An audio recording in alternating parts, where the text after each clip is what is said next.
My name is Sienna Caldwell. I'm 29, and I coordinate escrow closings in downtown Chicago, where one wrong signature can stall a whole neighborhood sale overnight for days. I believed that habit of precision kept my life orderly and quiet until Monday night, when my father filled my doorway and took the air. "You're moving downstairs.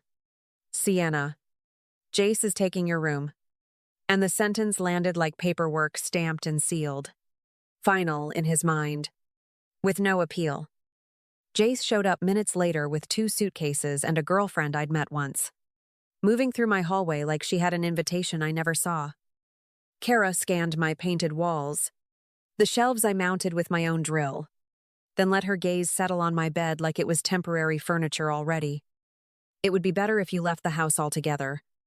It slid out smooth and final, the way people speak when they expect compliance, without questions. I kept my voice level because panic only feeds control, but my ribs tightened around one stubborn fact. The deed is mine alone. Right then, everyone there knew my name was the only one on it. My mother staring at the floor, and my father murmured, "Don't make this a thing." Like that ended it. Jace smiled like I owed him interest, and Kara hovered by my dresser, fingertips on a drawer handle, waiting for me to vanish and stay gone. I carried my boxes downstairs, set them beside a bed frame I never needed until that night, and listened to my footsteps lose their claim upstairs. Step by step. My phone buzzed with Gloria Sanderson's name, my retired USPS neighbor, and her text arrived blunt and clean, like a warning taped to glass. "Check your property record tomorrow morning.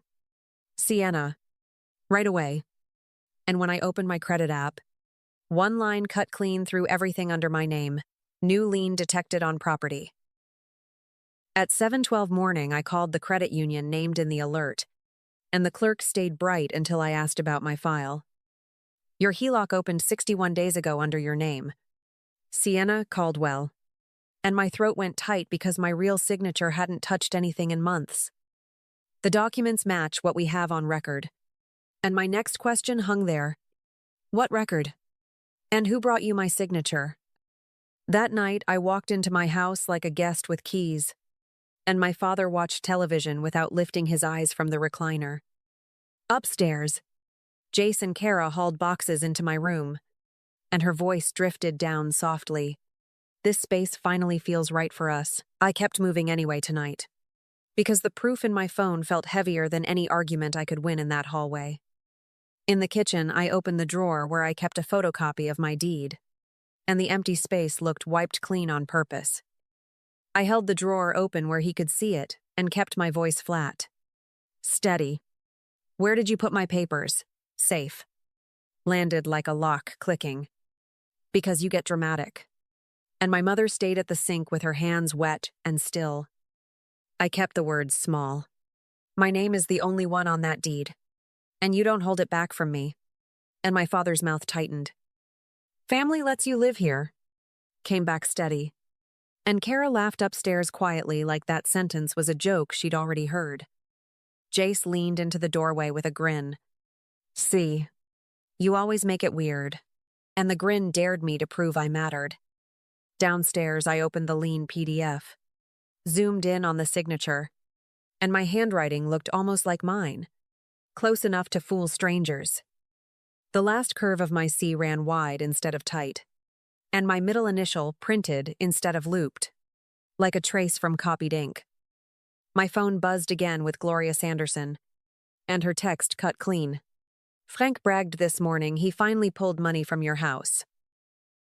I stared at that line until the screen dimmed, because it fit too perfectly with the missing deed copy and Kara's confidence upstairs. The theft wasn't just my room. It was the assumption that my name could be used like a tool and returned when convenient. I didn't confront them yet, because the bank had a trail, and I needed that trail in my hands before my father rewrote everything. Janet Rourke met me in a loop office with sealed windows, and I laid my screenshots on her desk like a closing file gone bad today. "Facts first. Sienna. And don't warn them before you document. I've settled into the room while her pen circled the lean alert on my screen slowly. Your job is precision, so use it. Followed. And the steady tap of her pen felt like a lock turning on my name for good today. A checklist formed under her handwriting, and every line looked familiar from work, only sharper now that my home sat directly behind it all. Freeze credit at all 3 bureaus today. File an identity theft report. And request the full HELOC packet in writing. I ran straight down the page. If they claim the signature matches, make them prove what it matched, who verified it, and when the identity check happened, tightened her tone. I did it in one lunch break, because panic wastes time and forms never care who raised you or who is sleeping upstairs tonight. The freeze confirmations hit my inbox, and each email felt like a deadbolt sliding into place behind my social security number for once today. Janet's request to the credit union went out with my ID attached. Timed. Specific. And clean enough to survive any argument later there on record.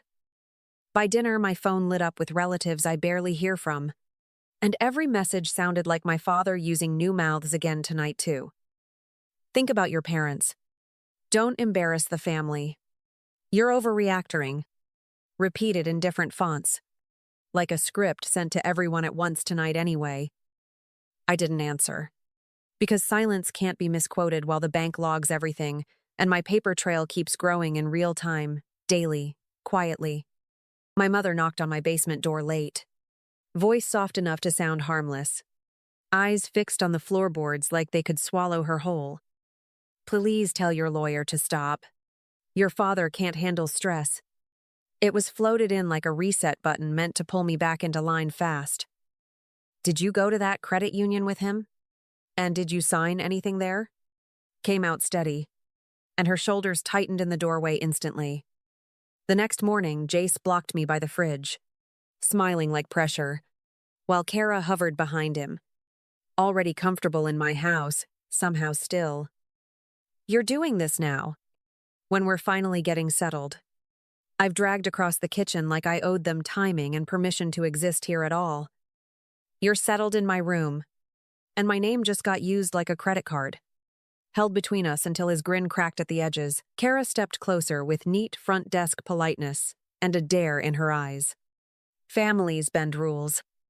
It's how people survive every day. Bending rules isn't tracing my signature, and surviving isn't stealing. Landed clean. And Jace's eyes flashed hard for the first time tonight. An hour later, Janet forwarded a line from the credit union that admitted the missing piece in language. Borrower appeared in person, with a family member, and presented signed documents. I signed the lease on a small studio near the river and packed in under 2 hours. Because leaving quietly would look like surrender to them.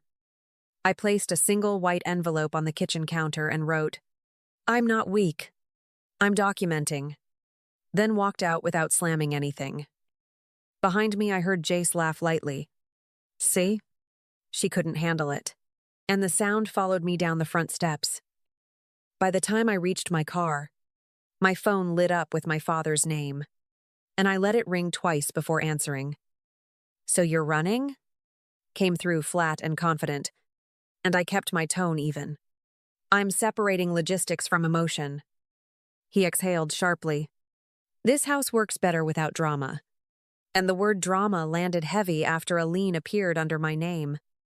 When I returned once more for the last box, Kara was in my bedroom holding up a framed photo from my shelf. You left this behind, she offered, and I stepped closer. No, I left a room. Jace leaned against the doorway with that half smile again. We'll take care of the place now. And I looked past him at my walls and said, That's the problem. The first week without me in that house felt like a quiet test they didn't know they were taking. The thermostat glitched the way it always did when the filter clogged. And instead of my hands fixing it in 2 minutes, a repair estimate arrived. My mother called with a tremor I recognized. The heat keeps cutting off. And I answered without pause. You can reset the breaker panel on the left. Another call came the day the utility bill posted online. the total higher than usual because every room was running at full power. "Did you forget to pay it before you left?" my father pressed, and I opened the transfer confirmation email and replied, "The account moves to your name next cycle." Silence stretched longer than the line itself. Then a clipped, "We'll see." That silence told me everything about their false victory, because they believed my absence meant ownership shifted by default. Jace texted later, "You don't have to escalate this." And I typed back, "Escalation started with a forged signature." Kara posted a filtered photo from my old room with the caption, "Fresh start." And I watched the likes climb like applause they thought was permanent. In my studio, surrounded by boxes that actually belonged to me, I opened the compliance email Janet had forwarded that afternoon. The line about in-person appearance with a family member sat there in plain text, dated and time-stamped. I didn't feel triumphant reading it, only focused, because every word on that page narrowed their options while they were still celebrating upstairs in my house. The gala filled the church hall with polite laughter and linen tablecloths, and my father stood near the podium wearing the confidence of a man, applauded for generosity. I walked in holding a thin folder and the compliance letter printed clean, and he spotted me before I reached the donation table. "You picked an ugly night to cause a scene," drifted toward me, and I answered without raising my voice. "I picked the right room." Jace stepped in close enough to block my path and whispered, "Don't do this here. Everyone's watching." And I held his stare. "That's exactly why I'm here. Because everyone should watch what was done under my name." Landed steady between us. Kara hovered just behind him, lips pressed thin, and offered, "You're making this about attention," while I lifted the letter and replied, "I'm making it about evidence." My father tried a softer tone when a few heads turned. "Sienna, you're emotional. Let's talk later." And the word emotional sounded rehearsed. I unfolded the compliance letter and let the stamped header show under the lights. Then said, "Signature mismatch. HELOC suspended pending investigation." Jace blinked hard, and I added, "That investigation started because my signature didn't match the one used in person." A murmur moved through the tables, and my father's jaw tightened as he reached for the folder in my hand. "You're embarrassing your family over paperwork." Pushed forward, and I stepped back 1 inch and answered, "You embarrassed me when you forged my name." Kara folded her arms and tried again. "Families handle things privately." And I replied, "Families don't take out loans without consent." Jace's voice rose, sharper now. "It was to help me, you know that." And I held the transaction summary between us. "Then explain why money from that HELOC transferred to Marlene Price." I've cut through the air, and his eyes shifted toward our father. "Who is Marlene?" Came out tight, and the silence that followed stretched longer than any argument. My father's voice dropped low, almost pleading. "This isn't the place." And I didn't lower mine. "This is the exact place. Because you stood here last year talking about integrity." Landed clean while several donors watched. Gloria Sanderson, seated near the aisle, leaned forward and added, "Integrity doesn't use someone else's signature," and no one corrected her. Jace turned fully toward Frank, no longer looking at me, and pressed, "You told me the bank cleared it." And the words came fast now. "The bank cleared nothing. They suspended it," I replied, holding up the letter so the line was visible. Kara's composure cracked for the first time. "So you lied to all of us." And my father's silence answered more loudly than any defense. I closed the folder and kept my tone level. "You have 30 days to vacate my property. And if my identity is used again, I will pursue charges." My father inhaled sharply, then attempted one last control. "You wouldn't send your own father to court." And I met his eyes. "You already sent yourself there when you signed my name." Finished the sentence. And the applause in the room never returned for him that night. 30 days later, the lien was formally removed from my property record, and the confirmation email carried my full name without dispute or condition. My father called once, voice stripped of ceremony, and offered, "We'll find a place on the west side." While I replied, "That's a start." Jace sent a short message that read, "I didn't know about Marlene." And I answered, "You knew enough." Kara moved out before the deadline, and the house grew quiet in a way that felt earned instead of tense or borrowed. My mother asked if we could talk someday, and I told her, "We can talk when paperwork isn't involved," because that line matched the letter in my hand. The notice period expired. The keys changed hands. And for the first time, I locked my own front door without waiting for footsteps upstairs. I don't carry anger now. I carry a boundary that has my signature on it and nothing forged beside it. If this reached you tonight, thank you for listening. And if it felt familiar, you're not alone in drawing a line. Like, subscribe, and tell me where you're watching from and what time it is there.